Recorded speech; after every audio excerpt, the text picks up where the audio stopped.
Frontline PDP presidential aspirant, Kabiru Tanimu Turaki-san, has said that the war against terror in the country has remained intractable because the current administration has failed to embrace global best practices of carrot and stick.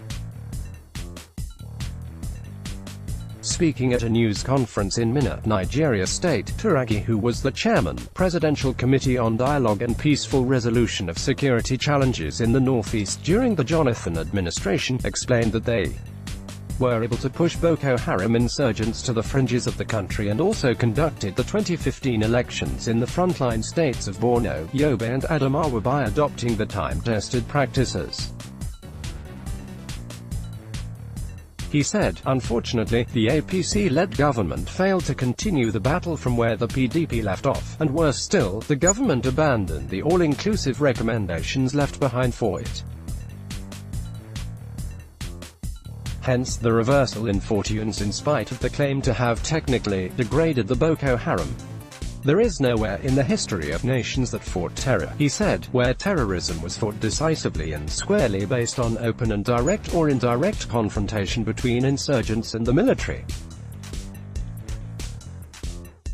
He noted that when terrorism is based on a dogma, as in the case of Boko Haram, where they misguided or not, there was need, he said, to take the dogma out of the minds of insurgents who have surrendered, because when you win the battle, you have to win the war. Furthermore, he said, you need to engage such insurgents in a serious reorientation. You need also to ensure that they learn skills to become productive members of the society, in addition to making conscious efforts to reintegrate them into the society, he added.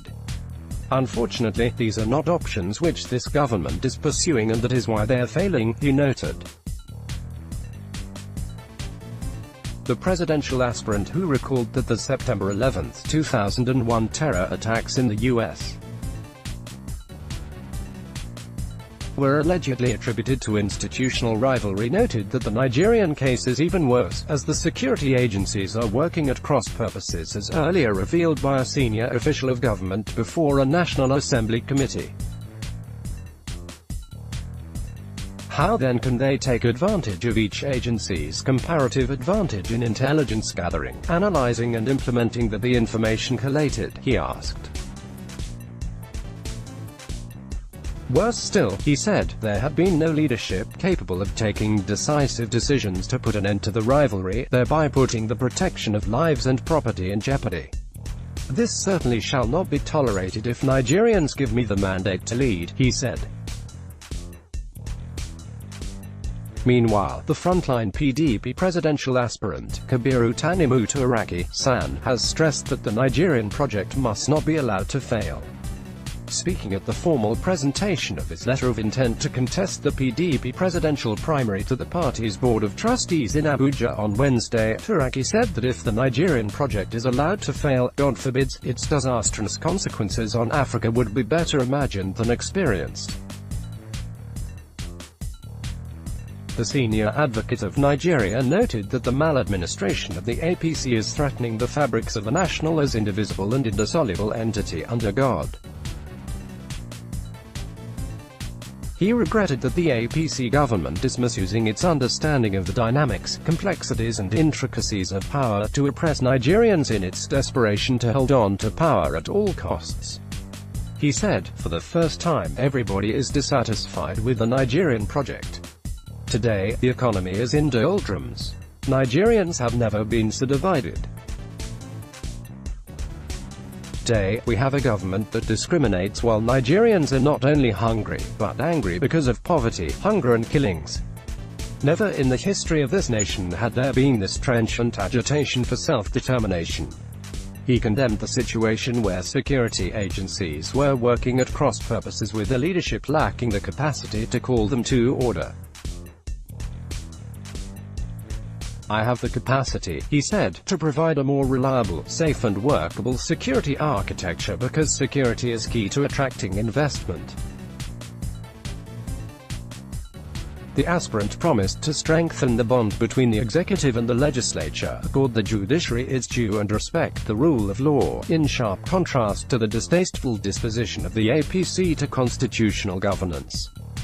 He decried the situation where for the first time a government has failed to appoint either an economic advisor or have an economic team, and promised to appoint seasoned economic experts backed by robust policies to take the country out of the economic quagmire that the APC's clueless administration had foisted on the people. Turaki restated his belief in the principle of restructuring from the perspectives of devolution of power, true federalism, resource control, true fiscal federalism and state police, noting that the report of the 2014 National Conference of which he was a member had the answers to these problems, but that the APC dumped it. He said that the PDP has a historic mission to elect a well-educated, intelligent, young, dynamic and courageous candidate to defeat the APC's candidate in 2019 to rekindle hope in Nigerians so that they can have confidence in themselves and the country, and also have trust in the leadership. Chairman, PDP Board of Trustees, Alhaji Walid Gibran, who described the aspirant as an able and reliable member, announced that a 12-member committee would be set up to interact with all presidential aspirants because the party wants to avoid mistakes by choosing a candidate acceptable to Nigerians.